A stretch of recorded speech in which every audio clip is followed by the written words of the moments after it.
se da en nuestra tierra, que es muy específico de esta comarca que va desde Alcalá hasta Carmona y que no es otro que este.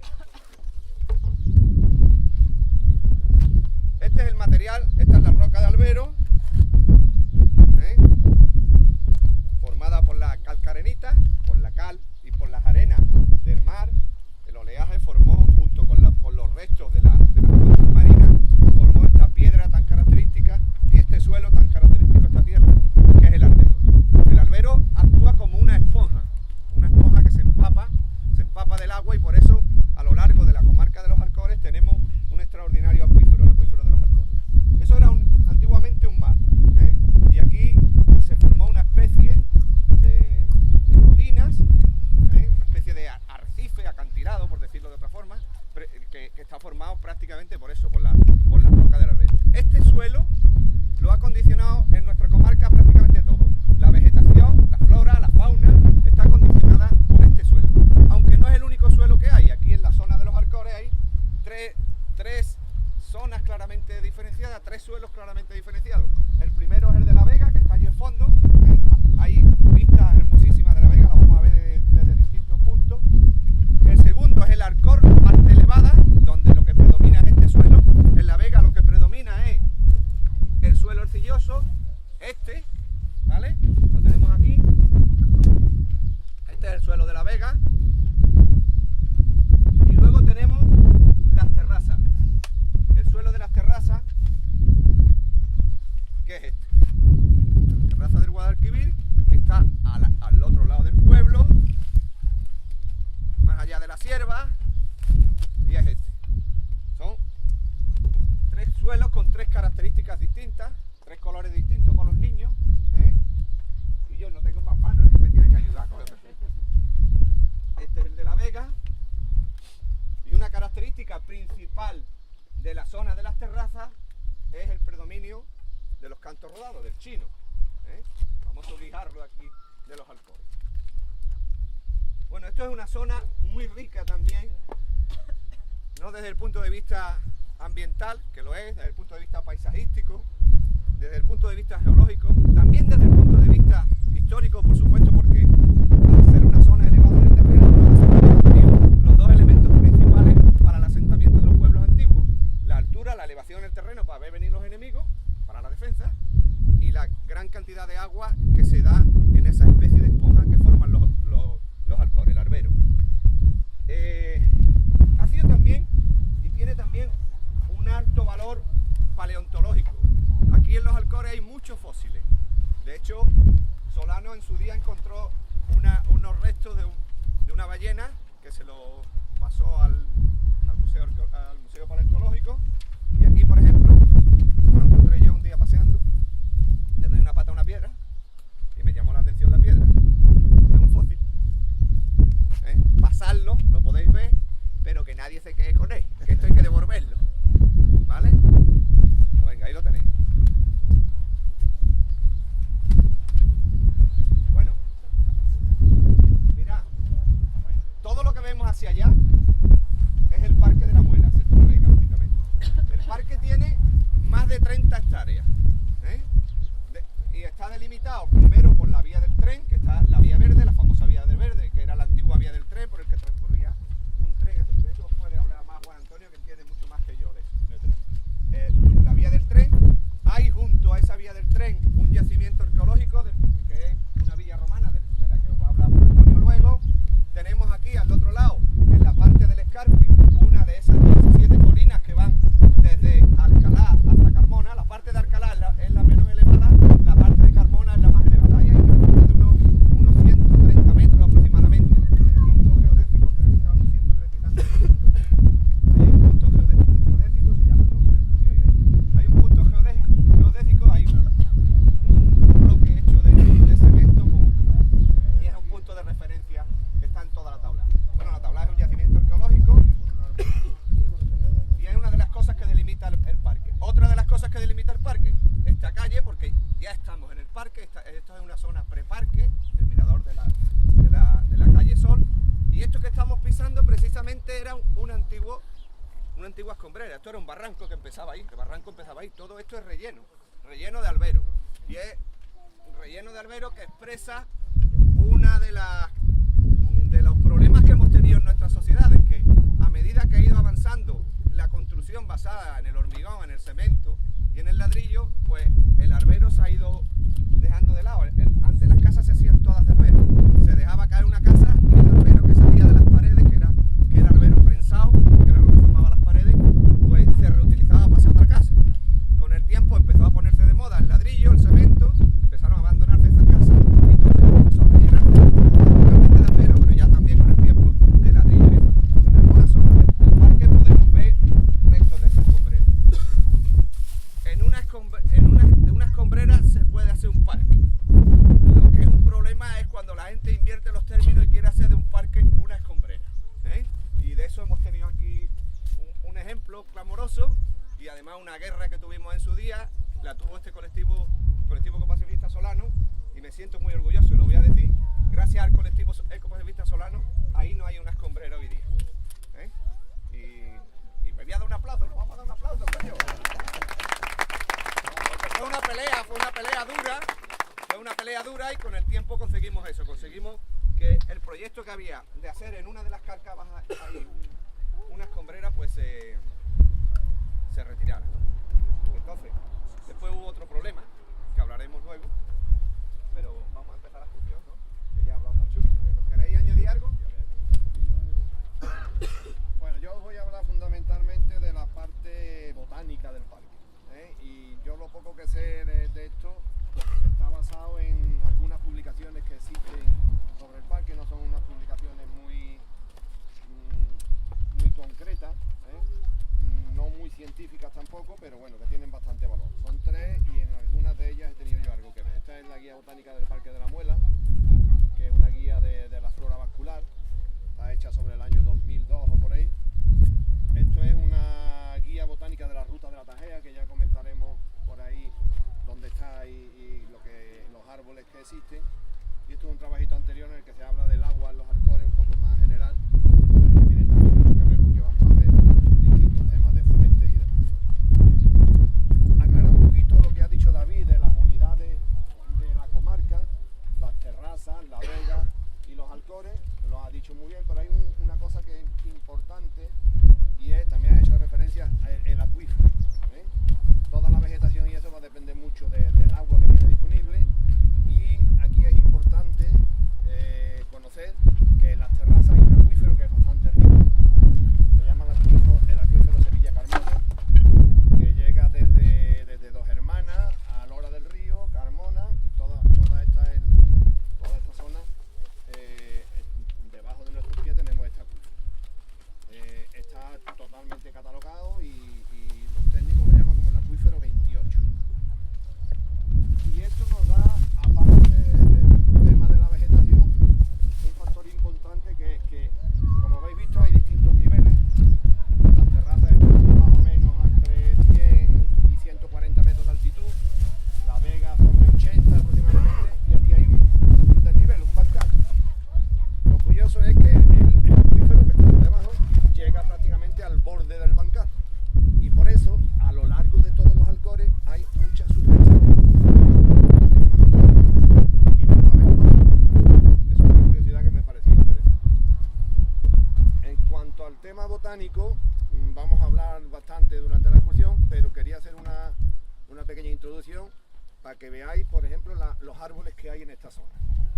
Esta zona, como ha dicho David, una zona que se rellenó y donde en principio se empezaron a poner árboles. Lo que veis son prácticamente todo este arbolito, se llama falsa pimienta, veréis claramente por qué, y es un árbol que no es típico de aquí, es totalmente alóctono.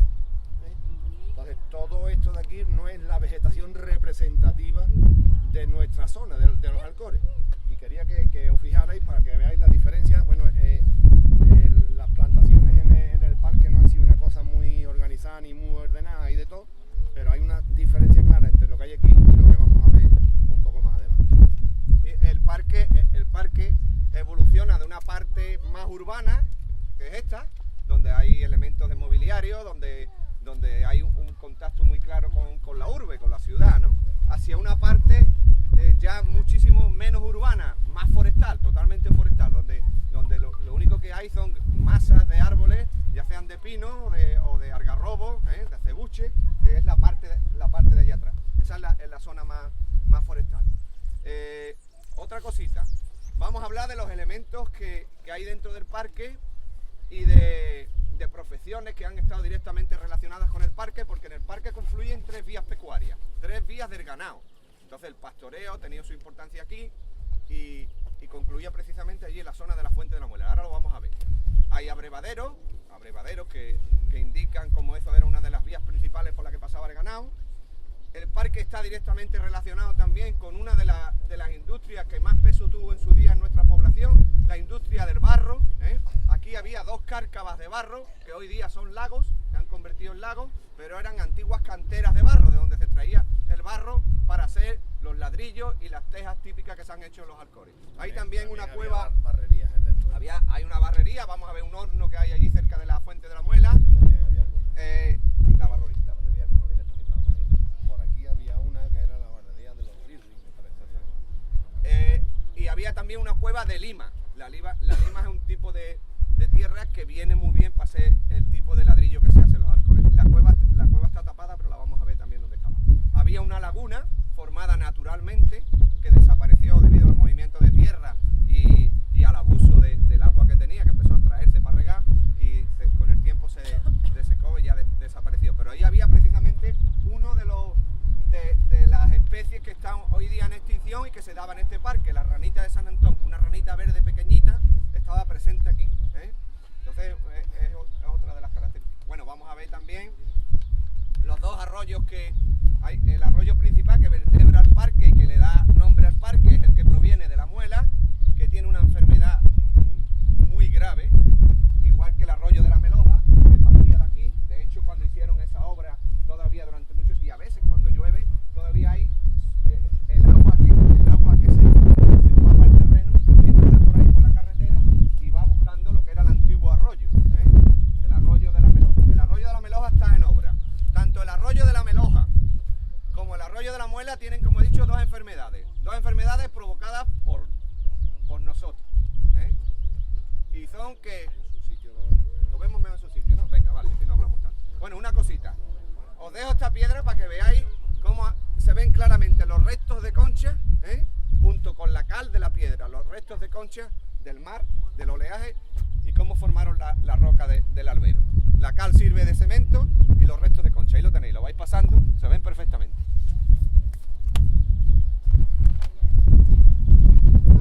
De los famosos aguadores que venían aquí a recoger el agua para distribuir luego el agua por las casas del pueblo. Vendían el agua, venían aquí, recogían el agua con cántaros y la distribuían por la casa.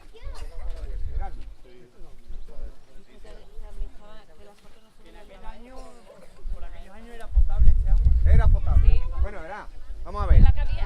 Desde el punto de vista químico era potable, no tenía contaminación química. Contaminación microbiana ha tenido siempre, porque no estaba clorada. El agua es un elemento vivo, donde está presente la naturaleza, los microbios, todo.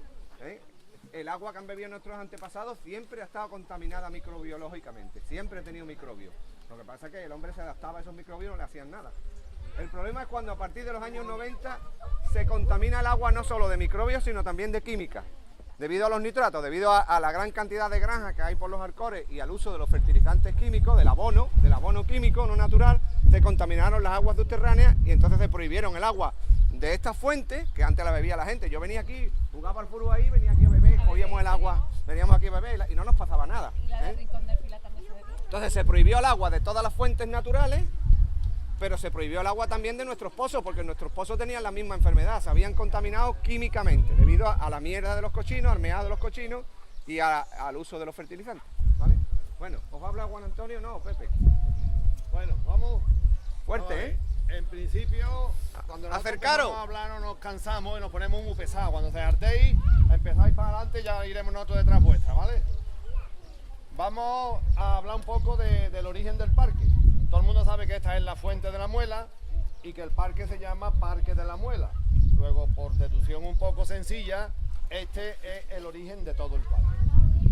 Ya habíamos comentado arriba que esto era una fuente que procede del acuífero, pero os comento que hay normalmente a lo largo de toda la cornisa hay dos tipos de fuentes. Una que es una fuente natural, que es una surgencia de agua en la que el hombre no ha tocado, y donde está Curro lo podéis ver una ahí abajito, ahí sale, de esa ladera sale agua sin que nadie haya tocado. Y otra, como la fuente de la Muela y otras muchas que hay a lo largo de la cornisa, es una fuente de agua pero que tiene una acción humana, una intervención humana, que es hacerle una galería, y esa galería va acumulando agua de los alrededores, recoge el agua y sale. La fuente de la Muela es una fuente estas se llaman de minas de agua, y sus minas van en dirección a lo que se llama el complejo freático La Santa La Tablá, donde estaba la Piedra del Gallo, donde está el polideportivo por ahí. Entonces ahí hay una zona rica en agua, la mina va en busca de esa zona, recoge el agua y la suelta aquí. Ese es el origen un poco de la fuente. Ahora vamos a ver el origen del parque. En el año 83, en las primeras, en las elecciones, unas elecciones que hay en el año 83, es donde aparece por primera vez la idea de Parque de la Muela. En el programa político de izquierda del Partido Comunista en aquel entonces aparece el Parque de la Muela. De esa idea se empieza a poner, el Partido Comunista gana las elecciones y se empieza a poner en práctica poco después, sobre el año 85, con una restauración muy entre comillas de la Fuente de la Muela. La Fuente de la Muela tenía una fisonomía totalmente distinta a esta, y en ese año se restaura. Ahora mismo hay un proyecto que parece ser que se va a hacer, que es intentar volver a retomar lo que era la forma original de la Fuente de la Muela. En esta restauración, poco después, sobre el año 85-86, se hace también esto que hay aquí, que hemos llamado la tarjea. Es una conducción de agua que llega desde el inicio de la fuente hacia la parte final, que veremos un estanque grande. Todas estas cosas se hacen con la mejor voluntad, pero aquí se cometen dos errores que son significativos. Uno, la restauración de la fuente, que es muy desafortunada, pierde su fisonomía, pierde incluso una placa de mármol que había con una inscripción que se perdió ya para siempre, y se cambia un poco la fisonomía, cosa que no es demasiado lógica, no es una restauración, es otra cosa. Y luego, en el tema natural, hay otro problema, que es que las aguas de la Muela, que normalmente tenían, podríamos decir, un uso ideal. Aquí venía la gente a coger el agua para beber, de aquí pasaba a unos lavaderos que hay ahí semiocultos donde la gente venía a lavar la ropa, de ahí pasaba a la alberca, y de la alberca pasaba al riego de la huerta. O sea, un uso ejemplar del agua. El sobrante iba al arroyo de la Muela.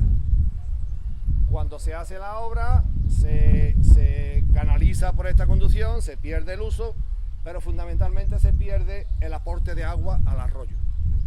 El arroyo es un ecosistema vivo que tiene su origen en el agua. Si se corta el agua, pues ese ecosistema se deteriora mucho y prácticamente se pierde. Y ahí se pierden por un montón de seres vivos, peces, insectos, todo tipo de seres vivos, incluso plantas, ¿no? Eso es un poco para daros una idea de cuál es la historia de esto. Y a raíz de ahí, pues se empiezan a hacer algunas obras, pocas, a lo largo del tiempo, por los distintos grupos políticos, pero que no terminan de consolidar parque. Es un poco con respecto a la historia de esto. Juan Antonio ahora hablará un poco más de la fuente, pero yo empiezo también a hablar un poco con el tema de las plantas, con la guía botánica. Esta guía botánica es un trabajo que hicimos en el centro de adultos ya hace algunos años, y que consistía en ver un poco las especies de árboles que hay aquí.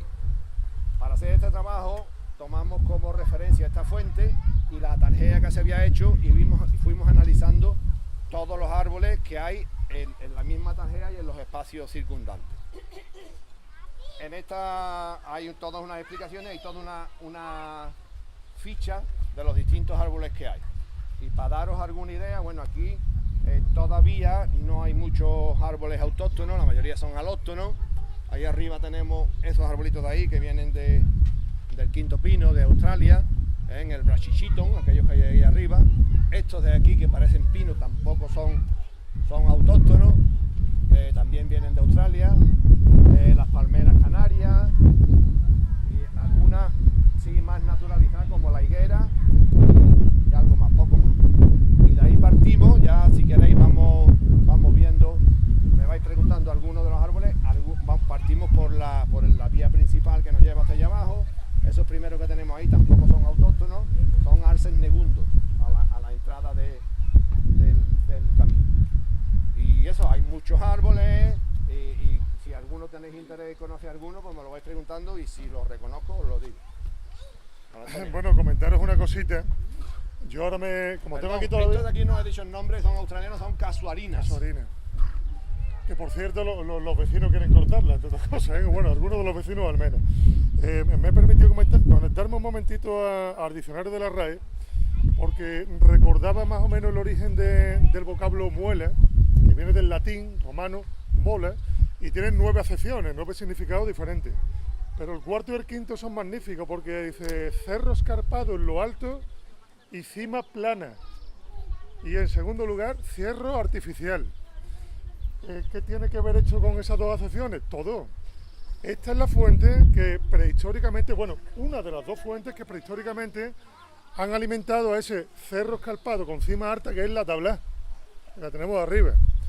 Y la tablá en sus dos partes. La tablá baja, donde tenemos actualmente el recinto ferial, que es, mejor dicho, era un yacimiento romano imperial, y la tablada alta, pues que ha sido yacimiento, lo vamos a ver un poquito más adelante, durante prácticamente 3.000 años, sin exagerar, de manera continuada. El agua que se consumía arriba, al margen del pozo que tenemos ahora, que es relativamente moderno, provenía de aquí a allí, de la Fuente del Sol, que está en la otra cara, en la cara oriental. Vosotros preguntaréis, bueno, era muy difícil, muy complicado llevar el agua hasta arriba. Tan complicado como los aguadores que venían aquí hasta los años 60, la montaban en carretas y cántaros y la distribuían por todo el Viso. Es decir, Muela, según algunos autores locales, no hace alusión a la fuente, sino hace alusión al yacimiento. O sea, la tablada, nuestra tablá, probablemente los romanos la conocen como muela o mola en latín. O sea, superficie alta, artificial en el sentido de que estaba construida y amurallada, como vamos a ver a continuación, y el nombre, curiosamente, baja y desciende por las laderas y se queda aquí. De generación en generación ha ido derivando del vocablo latín alde, muela, que actualmente nosotros conocemos, pero originalmente, muy probablemente, era la zona alta. Es que este es el origen de los poblamientos humanos del Viso. Bueno, todos los caños de agua son el origen del poblamiento humano del Viso. Sin agua, bueno, o de Alcalá, Carmona, Mairena, sin agua, por mucha defensa, muy buena tierra que tú tengas, aquí no habría población. Daros simplemente un dato que es importante para entender cómo el mayor patrimonio, probablemente de la comarca de los Alcores, es precisamente su agua. Ahora se están haciendo una serie de estudios que nos están dando unos resultados espectaculares. Yo te comentaba que algunos de los caños son naturales, como el que tenemos aquí, lo podemos ver, eso es un manantial puro y duro, y este de aquí es antrópico, o sea, se ha cavado, se ha pinchado un venero y a partir de ahí se ha canalizado el agua. Bueno, pues la Fuente del Sol, por ejemplo, o algunas casas del entorno de la calle Sol, de la parte alta del mirador donde hemos partido nosotros, ahí han entrado los espeleólogos y han visto que las bóvedas son de cañón, túnel, para que me entendáis.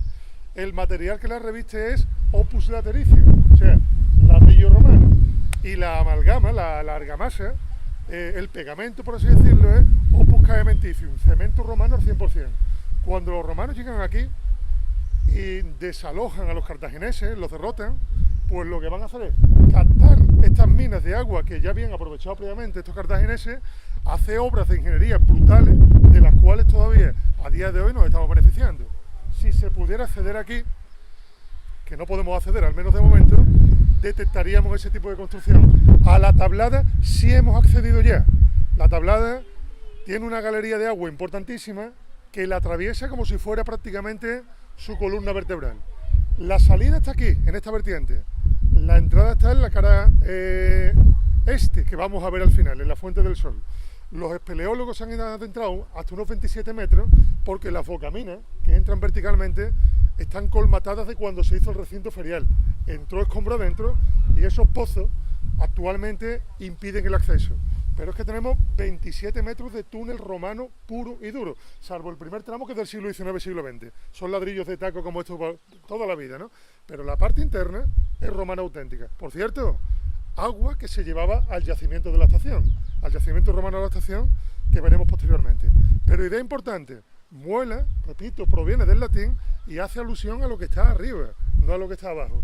Es que muchas veces se ha hablado de, no hombre, es que había una rueda de molino. No, es mucho más antiguo. No es que no hubiera rueda de molino, sino que mucho antes los romanos designaron ese lugar como la muela, cerro artificial en el alto, construido y amurallado. Continuamos con una cosa para que ubiquéis lo que había aquí. La laguna natural, que no la ha hecho el hombre, como dos cárcavas que tenemos ahí convertidas en lago, estaba ahí, en esa zona. En esa zona, lo que pasa que cuando se hizo la feria, empezó a desmontarse parte de la tabla, a traerse toda la tierra de derribo para acá y rellenaron gran parte de la laguna. Y con el tiempo la laguna se secó. La mina, Juan Antonio está hablando de minas, de cañones, de galerías hechas por el hombre para conducir el agua. Pero hay también cuevas naturales. Las cuevas naturales de la lima, que era otro de los elementos que se utilizaba para el barro, estaba ahí, detrás del Bar Lámpara, en esta zona. La primera casa que hay ahí construida es la del Cajeto y ha tapado una de las entradas a las cuevas de la lima. En esas cuevas había también una profundidad. Yo he llegado a escuchar siempre he escuchado de niño que se metía uno por ahí arrastrándose, podía llegar hasta cerca de donde está el Parque de la Constitución ahora. Bueno, otra de las cosas que había aquí eran dos abrevaderos que están enterrados. Hoy solo hay uno, hoy queda uno. Lo habéis visto en las imágenes que he pasado, estas imágenes, ¿vale? Aquí se ve cómo estaban los dos abrevaderos. Dos abrevaderos porque este era el lugar de convergencia, de confluencia de tres vías pecuarias, del Cordel de la Lunada, del Cordel de Sevilla y del Cordel del Monte. Era un lugar estratégico para toda la ruta ganadera. Y ya está, vámonos. Venga, David, venga. En la cueva hay también una historia relacionada con uno de los trabajos que hicimos nosotros con el tema de la memoria histórica. Ahí se escondió uno de los hombres que estaban persiguiendo para matarlo y al final lo trincaron. Estuvo aquí mucho tiempo escondido.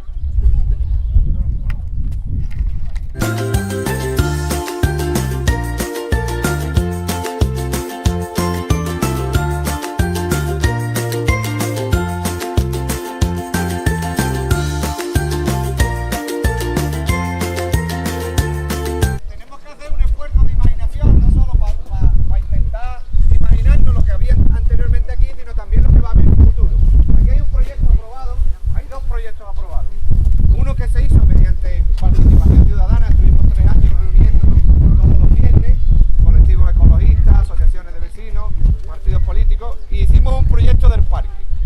Dentro de ese proyecto del parque hay una zonificación, es decir, distintas zonas donde van distintos elementos.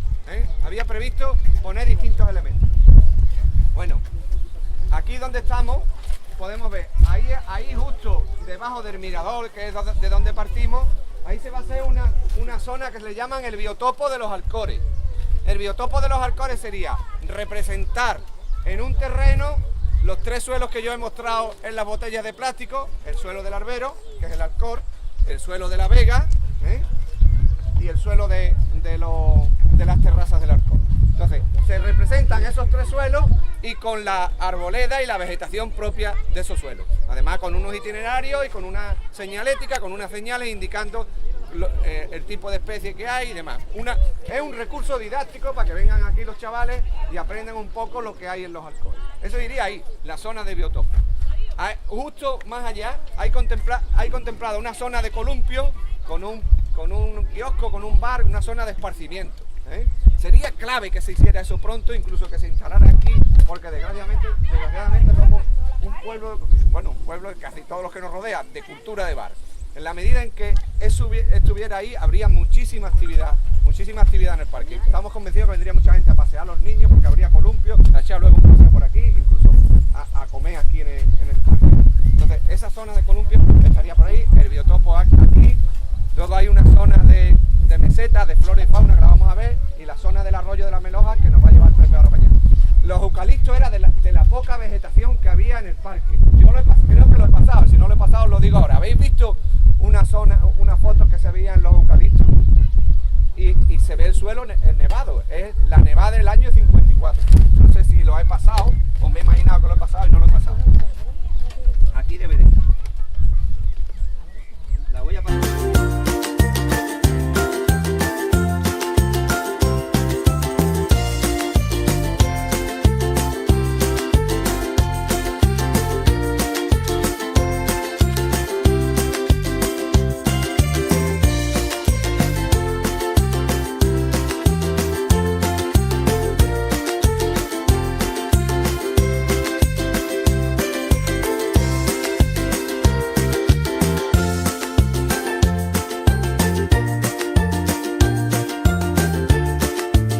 En uno de los arroyos que vertebran el parque, el arroyo de la Meloja, ¿eh? Este es el arroyo de la Meloja, un arroyo natural que de hecho tiene vegetación no solo alóctona, que no es propia de aquí como los eucaliptos, sino que también tiene tarajes, que es una vegetación típica de ribera muy propia de los Alcores. Aquí hay tarajes que tienen más de 50 años, ¿eh? Era de la poca vegetación que había en este arroyo. Bueno, nosotros decíamos que el parque tenía una enfermedad muy importante y era haberle metido el agua sucia a los arroyos. Esto es un colector, ahí se ve la obra, ¿eh? Es un colector, una obra que hicieron aquí para que Ergüenna, que es una empresa en su día privada, hoy día es un consorcio público, pero en su día era una empresa privada, pues les facilitaron que en vez de meter los colectores por fuera del parque, como planteábamos nosotros, por la escombrera del sequero y que cogiera por aquí hasta llegar al arroyo, pues el gobierno que había entonces... Al arroyo no, a la depuradora. Sí, al arroyo, después a la depuradora. El gobierno que había entonces permitió que para que a Argüenna le costara menos dinero, metiera el agua sucia por dentro del parque. Estos son colectores de pluviales, no son colectores de aguas residuales, pero son pluviales. Las aguas pluviales también son residuales, porque en las calles hay aceite, hay suciedad, cuando llueve arrastra toda la suciedad y la suciedad salía por estos colectores. El colector tiene prácticamente casi 2 metros de diámetro. ¿Qué ha ocurrido? Que cuando llueve mucho, viene por aquí muchísima agua, ha destruido los márgenes del arroyo, el camino va cayendo dentro del parque, ahí vamos a ver, bueno, ahí no vamos a llegar para allá porque está peligroso. Ahí hay un témpano, ahí hay una caída de 14 o 15 metros, una zona muy peligrosa, y es de eso, de cómo se ha ido tragando literalmente, el arroyo se ha ido tragando literalmente a gran parte del parque. Y luego otro elemento que introducía esto en el parque, peste y ratas. Entonces, para que aquí haya un parque de una vez, esto hay que sacarlo de aquí. Nosotros elaboramos, entonces éramos un colectivo muy pequeñito, muy modesto, y nuestro jefe de marketing, que está por aquí atrás, aquí el Diego, nuestro jefe de marketing, ideó una campaña que se llamaba Dentista Gratis. En 2 meses te dejamos sin muela. Y efectivamente, en 2 meses nos metieron esto y nos dejaron con la muela podrida. ¿Vale? Vámonos. Una cosita. Una preguntita. El origen del nombre de la Meloja de este arroyo. Pepe. ¿Sabe algo? Ni idea. Ahí hemos fallado. Una cosita. Aquí hay, la mayoría de los árboles que hay en el parque son plantados, pero hay algunos que no. Y uno de los que no son estos que veis ahí en la orilla, que son tarajes, ¿eh? Estos crecen en las orillas de los arroyos y aquí se dan bastante bien. Normalmente nacen en suelos que tienen suelos salinos, pero estos son naturales, no son plantados.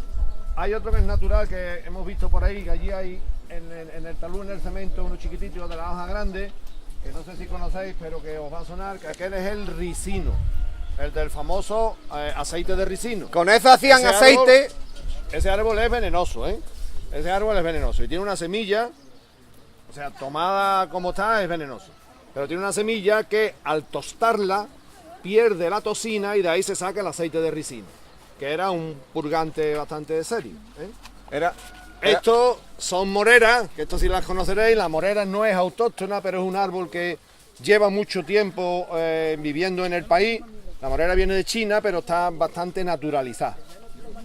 Vámonos. El aceite de ricino, un detallito histórico. El aceite de ricino lo utilizaron los franquistas durante la guerra humillaban a las mujeres republicanas. Las mujeres entonces, igual que hoy está muy presente el feminismo, en los años de la República el feminismo estaba muy fuerte, empezó a reivindicar derecho al voto de la mujer, el papel de la mujer en la sociedad, y eso lo cortó en seco el franquismo. Y una de las técnicas que tenía para humillar a las mujeres que decían que eran republicanas, las rapaban, las pelaban, le daban aceite de resino, que era un lasante muy fuerte, se cagaban y cagadas y peladas, o sea, desprovistas de su identidad, las paseaban por el pueblo para que la gente se riera de ellas. Están en muy malas condiciones. Bueno, un poco más adelante, pero se está viendo con mucha frecuencia las de la hoja grande. Eso se llama aro o jarro.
Se recoge toda la vegetación, se recoge en el documento, en el librito que os enseñé que se llama la ruta de la Tajera.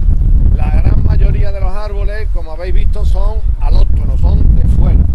Y ahora otra vertiente totalmente distinta. Vamos a ver los árboles que hay plantados por ahí, veremos que son totalmente distintos. Pues vamos.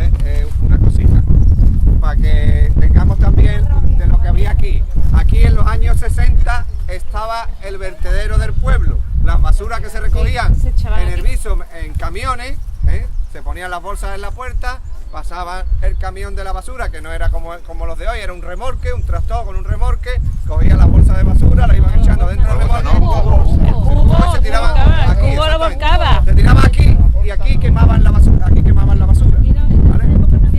Ahora aquí lo que hay es que confluyen prácticamente todos los colectores del agua sucia del pueblo, vienen aquí, están conectados desde aquí hasta la depuradora de Carmona. Excepto durante mucho tiempo ha estado sin estar conectado el colector del agua sucia del matadero.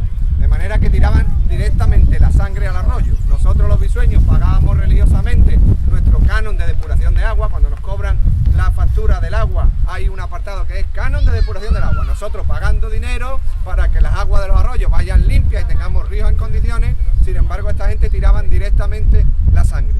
Lo denunciamos y gracias a esa denuncia, pues el matadero se tuvo que legalizar porque se ha llevado muchos años sin ser legal, era una actividad ilegal y ha tenido que poner una depuradora para no verter directamente la sangre. O sea, es decir, que protestar, dar ruido, menearse, vale.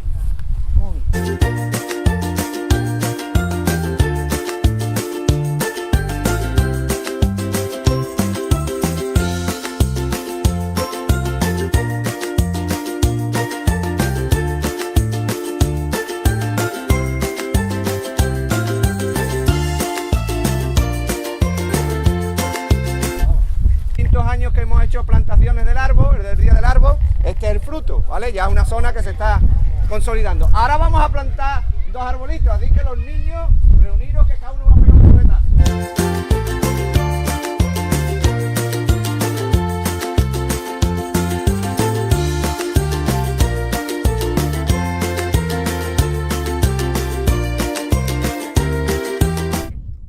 Vamos a ver, desde aquí vamos a hablar un poquillo de árboles y también de patrimonio. Supongo que os habréis dado cuenta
técnicos delimitan en cada lugar los árboles que son más característicos y a ellos le llaman el dominio climático. Es decir, los árboles que mejor se dan en un lugar determinado. El dominio climático en la comarca de los Alcores tiene un nombre un poco raro, se llama Oleoceratonium.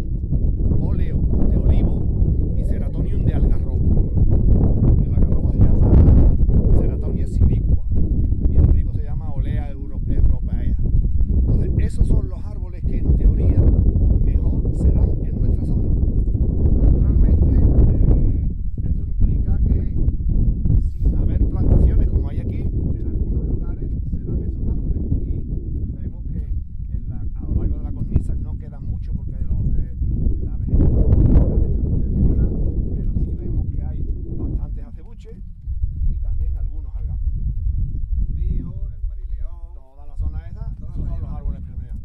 Eso van acompañados por otros ejemplares de árboles que en teoría eran los que había en el bosque primitivo que pudo haber en La Vega. Y ahí hablamos de muchos años. Esos árboles estaban acompañados de las quercíneas, de encinas, que están presentes también en la cornisa, de alcornoques, que también hay algunos fundamentalmente en la zona de Gandul, de quejigo, etcétera, etcétera. Entonces esa es la explicación, el criterio que nosotros cuando empezamos a plantear las plantaciones populares elegimos para poner estos árboles. Y entonces aquí vemos algarrobo, ahí la plantación que hemos visto allá abajo, hay olivos, hay pinos que también son mediterráneos, hay dos clases de pinos particularmente.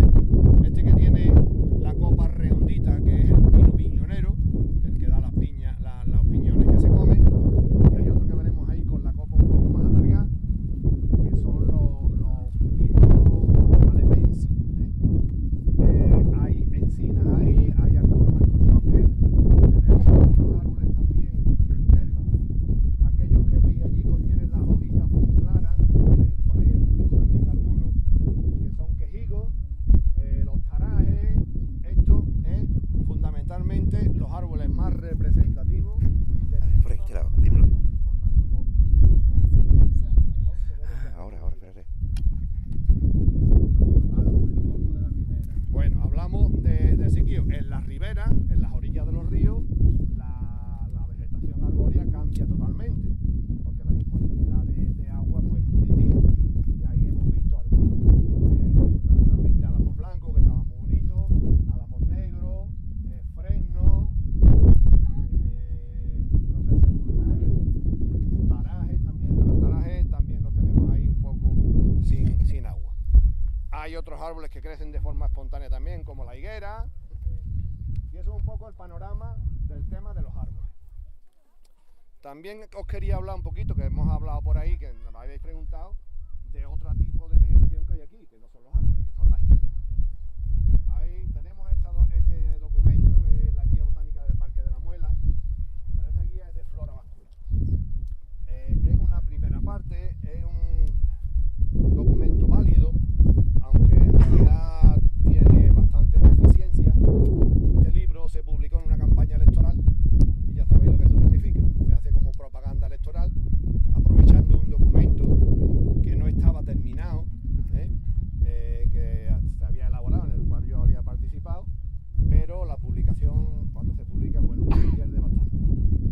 Pone flora vascular silvestre del Parque de la Muela 1 porque estaba hecha solo la parte de invierno y primavera. Fue un plan de empleo que tuvo el ayuntamiento, se contrató una bióloga que coordiné modestamente yo un poco y se hizo una parte, la segunda parte nunca se llegó a hacer. De todas maneras, sí que es un documento bastante válido porque están recogidas todas las hierbas, para que nos entendamos mejor, que aparecen aquí espontáneamente en invierno y primavera. De todo lo que veamos en el suelo a nivel de hierba, sí tenemos que decir que es totalmente natural de aquí. Aquí no hemos visto ningún seto de estos plantados de jardinería. Todo lo que hay nace de manera natural. Y una buena parte están recogidas aquí. Los aros que hemos visto, montones de plantas, las malvas, etcétera, etcétera. Eso todo es natural de aquí. Ahí no podemos decir que haya habido ninguna manipulación. Pepe, una pregunta.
riqueza arqueológica que hay aquí.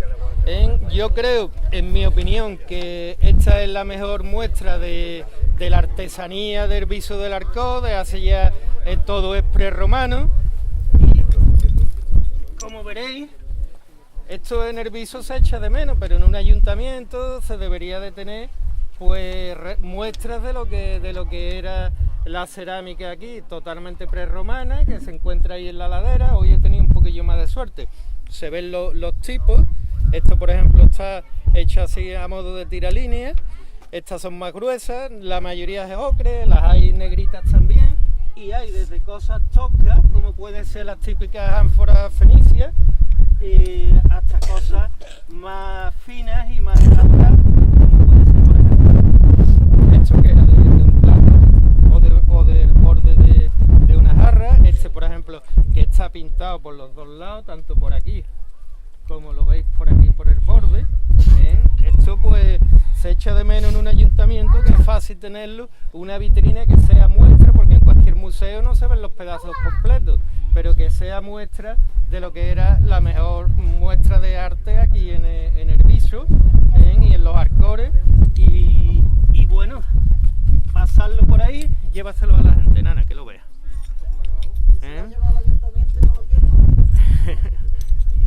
Esto ahí arriba apareció en la misma ladera. Esta, por ejemplo, que está más elaborada, aunque está gastado. Los tipos que hay, por ejemplo, estas más antiguas, estas más toscas, se ve que está aquí el borde para apoyarlo. Y esto, pues bueno, del Bonzo se tienen un montón de muestras en vitrinas de pedazos. Pues ya era hora que aquí también los ayuntamientos pues se hiciera algo de esto. Verlo pasando por ahí, chicas. También. Verlo pasando por ahí. Eso no se ha hecho ahora, ¿eh? Eso viene de ahora mismo, ¿eh? Para las ferias con las latas y los papeles, los plásticos, pero eso es... Bueno, venga, mientras lo vais viendo, vamos... ¿Cuánto fue caminando? A meter el sol, a meter el sol.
Vamos a ser un poquito breve, pero bueno, contundente, por lo menos lo esperaremos.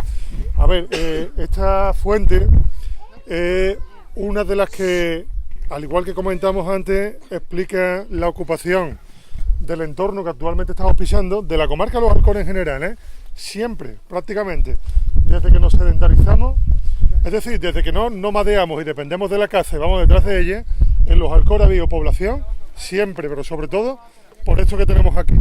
No sé si os recordáis que os comenté que muela realmente significa espacio en alto, o sea, la muela es eso. Tenemos una fuente allí, que es una fuente que ha sido captada artificialmente, la que actualmente lleva el nombre de muela, y esta otra que es la fuente del sol. La fuente del sol, a ver, es un poquito más reciente, pero igual hace 100 años, 200 años, esto de aquí tiene décadas. Esto es un abrevadero muy reciente. Lo que no es tan reciente es la captación del agua que alimentaba esta estructura arquitectónica que tenemos aquí. Esto de aquí, a modo de anécdota, para que veáis un poquillo lo salvajes que somos. Se ha utilizado la misma técnica, el mismo ladrillo, que han hecho empresas del viso para reconstruirlo. Si se ha puesto y al día siguiente ha sido destrozado a machotazo limpio, que no es broma, ¿eh? Se ha vuelto a hacer, se ha vuelto a destrozar, se ha vallado. Lo mejor es que esto, que nos parece que no era lo importante es lo que había dentro. Y lo que había dentro estaba colmatado. De hecho, la mayor parte de vosotros estáis sumando sedimentos que operarios públicos y que León han ido retirando de la fuente del sol. Hace días se han llevado una sorpresa. Bueno, la sorpresa no era porque ya sospechamos que era muy antigua, ¿no? Pero el tema es que la estructura arquitectónica que hay adentro se conserva las mil maravillas. Y es de datación romana, por el tipo de ladrillo romano imperial, o sea, de la época de Jesucristo, Octavio Augusto, más o menos. Bueno, los arqueólogos son tan viejitos como para saber por el tipo de ladrillo, no, como ahora. Sabemos si el coche es de los 60, de los 70, de los 80, por la marcas de alfarero que aquí me parecen. A ver, vámonos por partes. Si yo invierto aquí, hago prácticamente una galería subterránea de casi 800 metros. Tengo que contratar personal al que tengo que pagarle. Por cierto, hemos encontrado los lucernarios. ¿Sabéis lo que es una lucerna? Las lámparas de aceite. Cada 10 metros más o menos hay unos huequecillos, unas oquedades en el muro. Se conserva todavía el hollín donde ponían la lámpara porque evidentemente electricidad no había. Repito, tenemos mano de obra que está trabajando, que tiene que recibir dinero. Tenemos que tener un arquitecto que sepa hacer una bóveda, que no se hunda esto. Le pagamos al alfarero que hace las tejas, las tegulares y los ladrillos. Le pagamos al albañil. O sea, estamos haciendo una inversión de 1000 demonios. Eso no se hace para que aquí coman 4 mulos, ¿vale? Desaloja un volumen de tierra del copón enorme. Vámonos por partes. Esto es como los juegos de los detectives.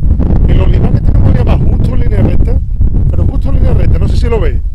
Ese es el yacimiento romano de la estación, la antigua estación de tren. Es un yacimiento romano brutal. Llega prácticamente de los huertecitos cívicos que tenemos aquí arriba, vamos, desde la fuente de los Salinas hasta ahí, sin solución de continuidad. Está flanqueado por 2 arroyos, o sea que ya agua tenían, pero necesitarían más para, sobre todo, moler todo el grano que provenía, todo el trigo que provenía de la vega. ¿Qué sabemos a día de hoy? Que esto se encauza directamente hasta allí, ¿vale? Además que no falla, ¿eh? Es el camino más cortito. Se saca todo ese volumen de agua, se utiliza, no lo sabemos todavía, si un mini acueducto o lo que vendría a ser una tajea parecida a la que tenemos aquí, pero grandota. Bueno, ¿y en qué os basáis?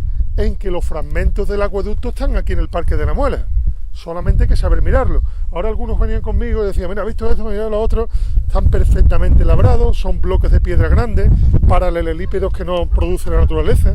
O sea, en época romana aquí se invierte dinero porque la principal fuente de economía era la agricultura. Los romanos vienen aquí no a zumbar los cartagineses, vienen a quedarse con el trigo, sobre todo, a generar money. Y el money es lo que explica que se haga esto. A ver, problemita que tenemos, hemos accedido 27 metros. Estos sabéis que tienen minas verticales que desde la superficie van aireando y además van permitiendo que aquí arriba, que había un yacimiento romano importante, un poblamiento romano importante, donde ahora están las casetas, que se sacara el agua. Cuando se desmontó la feria, lo comentamos antes, se removió territorio y bueno, pues esos tapones están totalmente colmatados. No podemos tirar para adelante. Se ha intentado y es que es imposible, vamos, que es físicamente imposible. La otra solución, colarse por detrás, porque hay otro acceso cubierto por una higuera en el lado contrario. El tema es que hicieron un túnel que atravesaba la tabla entera, íntegramente. Eso son los romanos, pero es que los romanos llegaron aquí a hacer los telediarios. Hombre, igual son 2000 años, eso no es nada. Aquí tenemos poblamientos de hace 5000. Curro, ¿dónde está mi hermano? Curro, ¿dónde está? Curro. Un segundito, enséñame, ¿vale? ¿Cómo sabemos los amantes de la historia que aquí ha habido ese poblamiento continuado? Por las piezas que aparecen. A centenares, ¿eh? No, esa, no. Pero esta es reciente. Como reciente, esta es turdetana. Esta es la que nos interesa a nosotros, ¿vale? Por cierto, esta no es de la tabla, ¿eh? Esta es de la vega. Esto de aquí le falta el culete, para que me entendáis. Esto es una hacha pulimentada. Vamos, póntela para que se lo imaginen mejor. Sí, pero vamos, eso es un parcheado, pero además porque no vale. El palo sería grueso, tendría una oquedad y esto viene así. Como los tomahawks estos de los indios americanos, una cosa muy parecida, ¿vale? Estas de aquí son calcolíticas, son de la edad del cobre, 2500 años antes de Cristo más o menos. Por cierto, esta de aquí ya no corta, esto hay que afilarlo evidentemente. A causa del uso y del paso del tiempo, del rodamiento, esta ya de aquí prácticamente ha perdido chicha. De aquí, sin exagerar, entre particulares, propios extraños, a lo largo de 150 años han salido centenares. Y siguen saliendo, ¿eh? Cada vez que llueve, las torrenteras de agua, ojo avisor y ojo educado, de estas encuentras de diferentes tamaños y diferentes utilidades, porque hay hachas, azadas, hachuelas, azuelas de diferentes tipologías. Han aparecido además los metales, aquí arriba, ¿eh? O sea, metales quiero decir de la edad del cobre, han aparecido del bronce y han aparecido del hierro. Me explico, edad del hierro cartaginense o holandés, de la escuela Aníbal, los elefantes y demás, ¿no? El último descubrimiento en teoría es que la ladera que hemos hecho, nosotros ya habéis visto que es una pendiente difícil de salvar. O sea, que hay ya un recurso natural que hace que se elija esto porque estratégicamente tiene un valor brutal. Tengo agua cerquita, tengo tierras de laboreo, tanto abajo como arriba, y después, si coloco ya una muralla en la cima, apague y vámonos.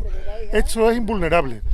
Tenemos dos fragmentos de muralla, uno muy bien conservado en la zona occidental, en la otra parte, en la otra cara, que es el más antiguo en talud. Talud quiere decir que no es vertical, ¿vale?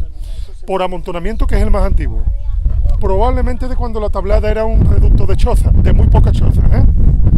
Pero es que después llegan estos cartagineses, se alían con los turdetanos, que son los que hacen esta cerámica turdetana es así, cerámica de bandas paralelas, hecha a torno, el torno lo introducen los fenicios, los turdetanos a través de los cartagineses lo perfeccionan y hacen estas cositas. Bueno, se ponen de acuerdo y se preparan para la guerra que Aníbal declara a Roma, ¿vale?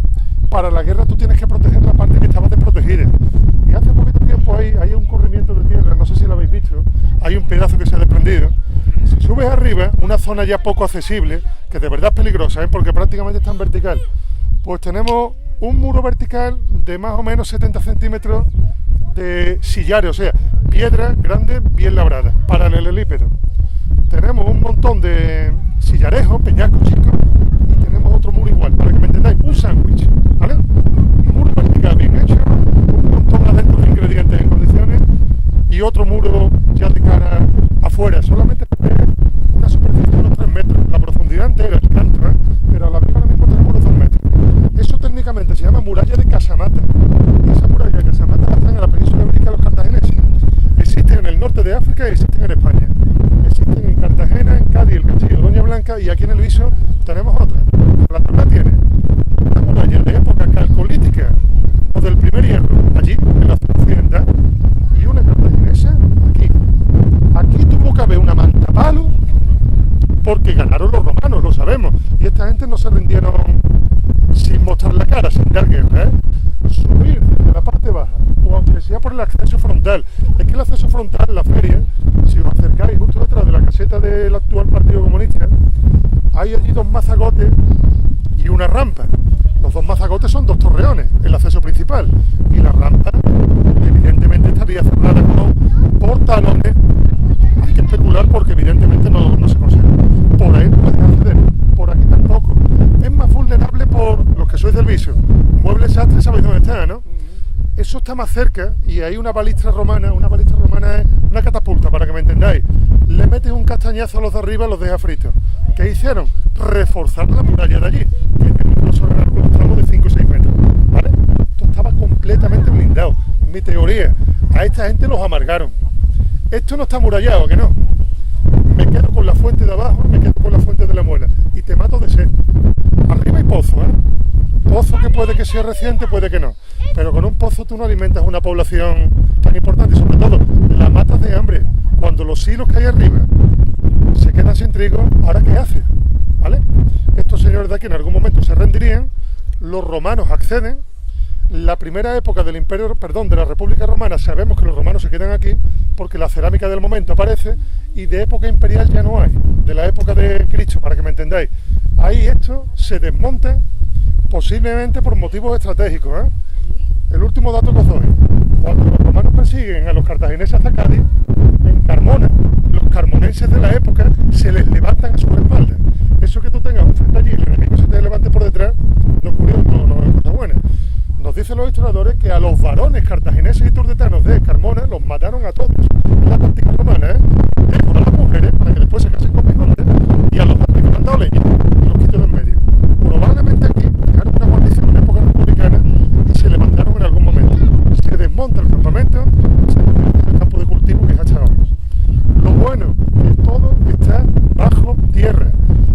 pasado hace poquito tiempo un sistema que tiene Google Earth para ver con rayos infrarrojos las superficies antiguas que están debajo de tierra. Y aparece una trama en retícula. ¿Sabéis lo que es eso? Os he dicho antes que en un periodo determinado aquí había chozas, y es verdad. Pero es que más adelante, en época cartaginesa y romana, hay callejeros con casas cuadrangulares. Eso es lo que muestra una radiografía, que es igual. Ojo, si el cacharro o la lente se ha equivocado, el problema es del cacharro de arriba, porque en las imágenes que tenemos actualmente hay una zona abierta más pegada a la vega, una zona alta, que parece una plaza, un foro, un ágora, ¿vale? Un lugar de reunión. Hay manzanas bien distribuidas con el tamaño de casa, todo eso está ahí arriba, ¿eh? Ese es el tesoro grande que tenemos en el Viso. Ahora bien, y ya remato, ¿el Viso empezó aquí? Nada que ver, os he dicho que esto está despoblado, ¿eh? El Viso empieza en la zona céntrica, donde está la Fuente de los Sardines, en la zona de la iglesia, y tiene que ver ya con la Reconquista cristiana. Estamos hablando de un periodo 1200 años posterior. Pero este, sin lugar a dudas, el yacimiento más importante del Viso, el yacimiento arqueológico, y de los más importantes de la comarca. Ten en cuenta que aquí, Girdi, son 8 hectáreas, 9. Carmona, en la misma época, tenía 12. Gandul, con su Cerro del Toruño, estaba más o menos también ahí. O sea, esta no era más pequeña, ¿eh? O sea, los cartagineses tenían Cartagena, principal bastión, y dentro, en el interior de la península, Carmona, Gandul, vete tú sabes cómo se llamaba en la época, y la Muela de los romanos, nuestra tablada. Esto fue el último reducto que tuvieron que vencer los romanos para echar a los cartagineses. O sea, aquí se decidió la historia del Mediterráneo. Dice que ¿ya eres tú localista? Ni de coña. Estoy hablando de Carmona y de Gandul, ¿vale? Y de la tablada. El tema es que nosotros no lo valoramos. Si ha llamado la atención Uy, perdón. la cantidad por lo que Sí, estás me da diciendo, cuenta, la cantidad de piedras que hay negras quemadas, que están en todas Exacto. partes, en todos los límites de la muralla, y eso quizás sea por el tema de la caña. Otra cosa, ¿esto salió todo de la fuente? Esto sale de la fuente. No, porque me ha llamado la atención que hay técula romana, ¿eh? Es que todo, lo diré, toda la bóveda, Manuel, la pared entera es Opus Latericio, ladrillo romano. La recompone ahí, ¿eh? Que hay Totalmente. Y arriba, Quillo, es que la cúpula, que son 20 metros enteros, pero es que aguanta. O sea, estos de aquí son los pedazos de la remoción que hicieron a principios del siglo XX. O sea, el emboque es muy reciente. La primera parte, el primer tramo. Entonces los albañiles, nuestros abuelos y bisabuelos, vamos, quitaron la parte romana. Ahora mismo lo que tenemos es un dintel, no es un cañón, pero la parte romana íntegra es que esta gente construían bien, ¿eh? ¿Quién ha entrado ahí dentro, aparte de los arqueólogos? No, a ver, la embocadura, sí la han visto. Juan Jiménez está por aquí. No está, ¿no? Vamos, Juan Jiménez, que es el concejal, yo creo que habrán entrado. El problema de esto, Manuel, me lo decía a mí, Pepe Millán es uno de los espeleólogos, es que la hija es alumna, vamos, que es alumna mía, y tenemos mucho contacto. Que cuando entraron, ellos entraron con su ropaje, con las máscaras y con las bombonas, porque estas que suelen estar colmatadas hace mucho tiempo, suelen tener gas metano. Ellos llevan un medidor y unos 15 metros más adentro, veneno puro. Entonces han estado los ojo de momento, que lo mismo se ventea y demás. De hecho, se le ha puesto la reja por esa razón. No por caída, y no hay ni agujero ni nada. Es que el metano además no huele. O sea, que tú te metes adentro y cuando te das cuenta está frito. Y había muchísimo metano cuando entraron ellos. Pero son desechos humanos todos, si es metano, ¿no? Porque estará acumulado ahí. Yo de geología y demás, Manuel, no tengo ni idea, mi hermano. Yo lo que sé es que el aire está enrarecido. Está... Bueno, que, repito, cuando entraron ellos, o sea, cuando accedieron la primera vez, lo mismo está venteado, pero ahí solamente han entrado los espeleólogos, hasta dentro del todo. De hecho, hay un vídeo grabado en la página de ellos, en la... Juan Jiménez, Está... en la página en el Facebook de Juan Jiménez está ese vídeo. Burrito, ¿vale? David, vamos a hacer otra parada más o... Estaba preguntando